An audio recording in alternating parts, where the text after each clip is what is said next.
Please take a moment to examine this photograph for 1 minute. I invite you to meditate on every face. Let's engage in an in-depth analysis as if we were art critics. In the midground on the right, a soldier aims his M4 carbine at the child in blue. Running away in the foreground, he's about to shoot him. To the shooting soldier's side, another soldier is loading his M4 carbine to shoot at what looks like the other children. The out-of-focus boy in gray on the right appears as though he's about to grab the boy in the ice green sweater, who seems to be frozen in fear so they can run.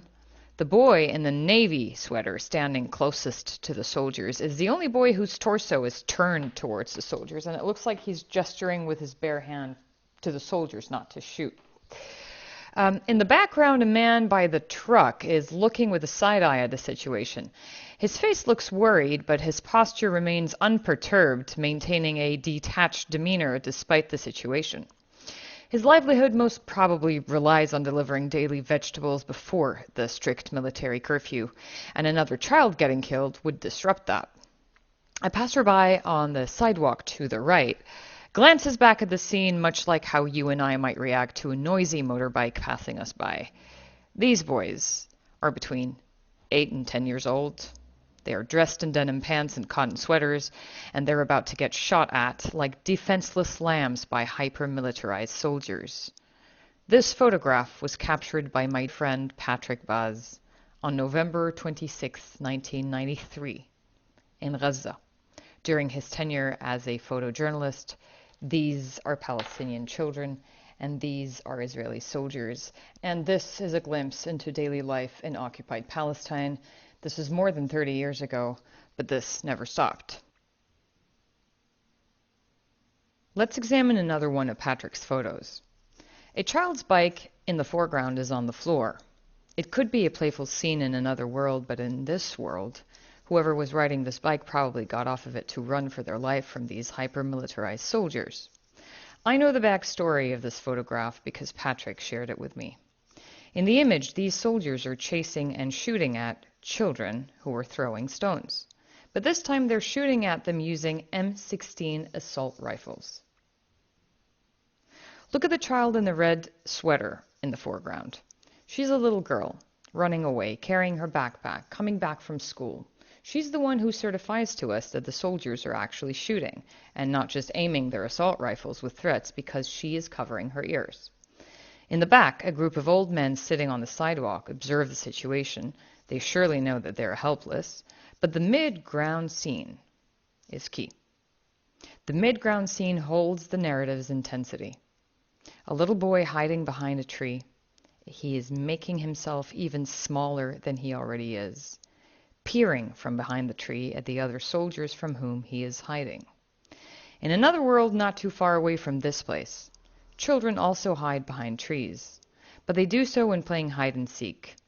In occupied Palestine, children hide behind trees seeking shelter from soldiers wielding M16 assault rifles on duty to actively hunt them down. This was March 1993. This picture won the prestigious POYI Picture of the Year International Award in the Spot News category that year, also taken by my friend Patrick Baz. This and this is a policy called Shoot to Kill. And I want to talk to you about this long-standing policy, as I will show you how the Israeli state consistently targets children and has historically always targeted children on purpose. While more than 9,000 children have been killed in record time by Israel's aerial bombardments in Gaza since October 7, leaving even the organization Save the Children at a loss for words when they famously said in December, "We are running out of words to describe the horrors unfolding for Gaza's children," Israel has pushed back many times claiming it is not targeting civilians. Well, I'm going to show you that in the history of Israel's occupation, not only do they actively target civilians, but they specifically target children. So let's begin. Remember, these are photos from 30 years ago of Israeli soldiers shooting little children. But fast forward 30 years. These videos are from last month in the West Bank. Watch. And this is the moment the 8-year-old was shot dead by an Israeli soldier. His brother Baha drags his limp body into cover behind a car.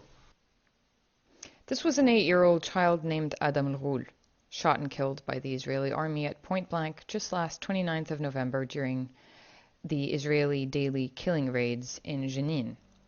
The boy dragging Adam's limp body into cover behind a car, leaving a trail of blood, is his brother Baha, who was still exposed to the shooting but survived. Adam, the killed who was killed, was 8 years old. Okay? 8.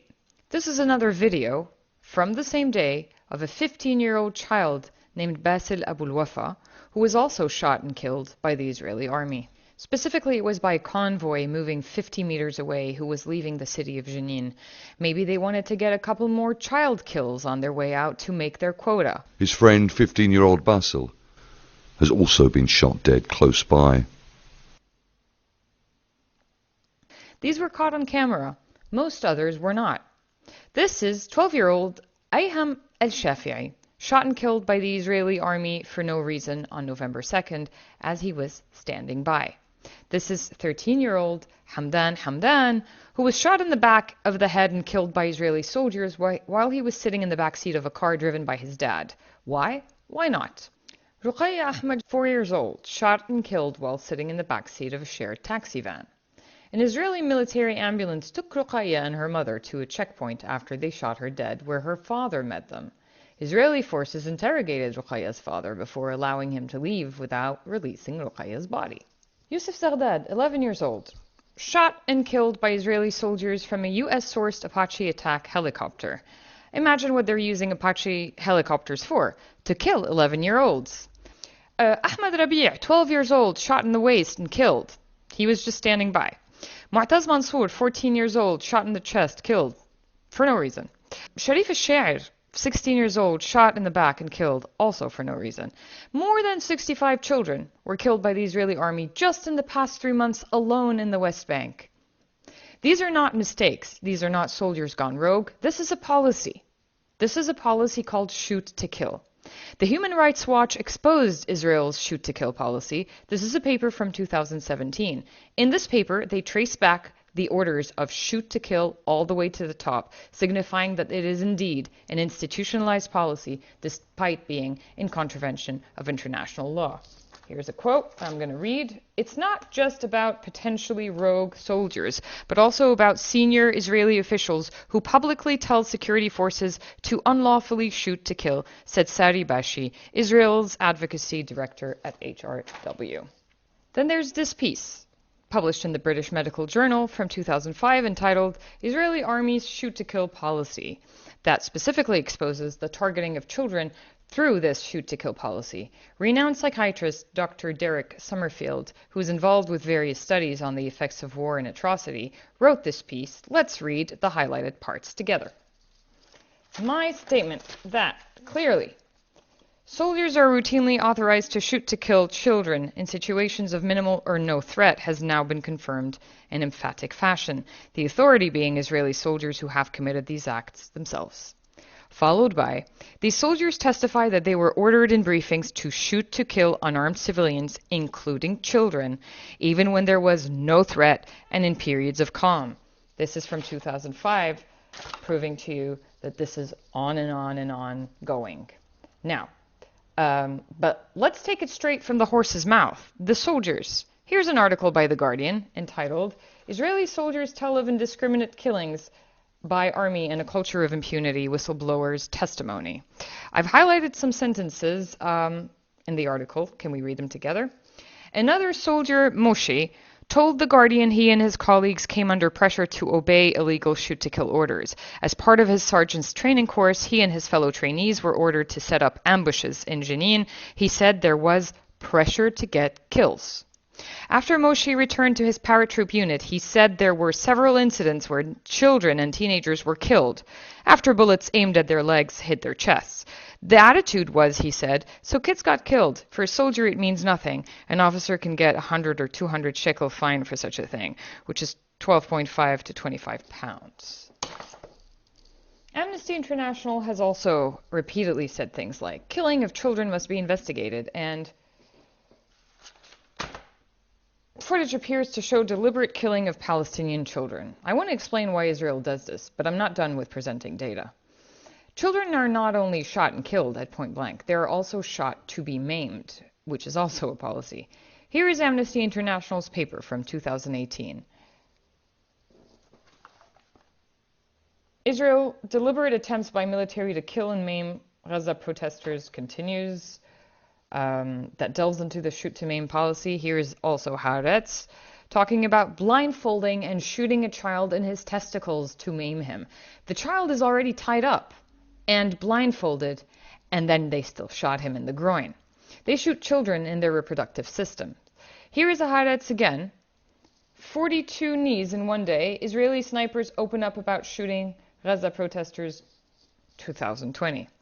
And here is Haaretz talking about a book called The Right to Maim by Jasbir Puar, and I'm quoting, Israel supplements its right to kill with the right to maim. It argues that the Israeli state relies on liberal frameworks of disability to obscure and enable the mass debilitation of Palestinian bodies.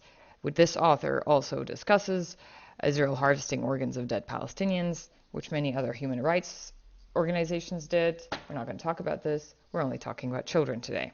So when they're neither killed nor maimed, children are kidnapped and locked in torture chambers without charge and sexually assaulted. Read the highlighted parts. Most Palestinian children arrested by the IDF and police are intimidated, abused, and maltreated in custody, and several minors have been sexually assaulted.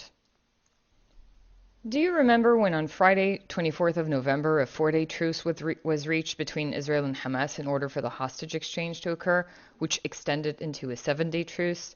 Israel ended up releasing from its jails and torture centers a total of 240 women and children. Did you hear me? Children. 107 of them to be precise. Almost half were children, and another 65 of them were 18 years old. But for all we know, they were captured when they were below 18. So many people on social media asked, why are so many Palestinian children in Israeli jails? Because it's an Israeli policy. In 2023 alone, soldiers arrested more than 880 children in the West Bank in the first 10 months of just 2023. Not only do they imprison children, but they imprison them without charge, and they torture them. Of the 300-person list of hostages that was released by Israel during the truce, 233 of them have no conviction. That's 3/4.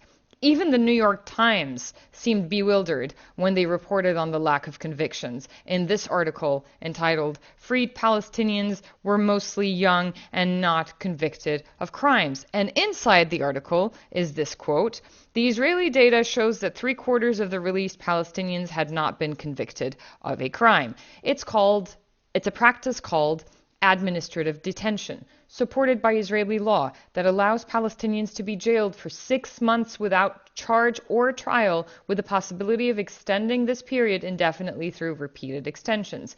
But if and when they do get charged, it can be forever. You can see a little lower in the article, it says, nearly all Palestinians tried in Israeli military courts are convicted, and those accused of security offenses can be imprisoned indefinitely without charge or trial.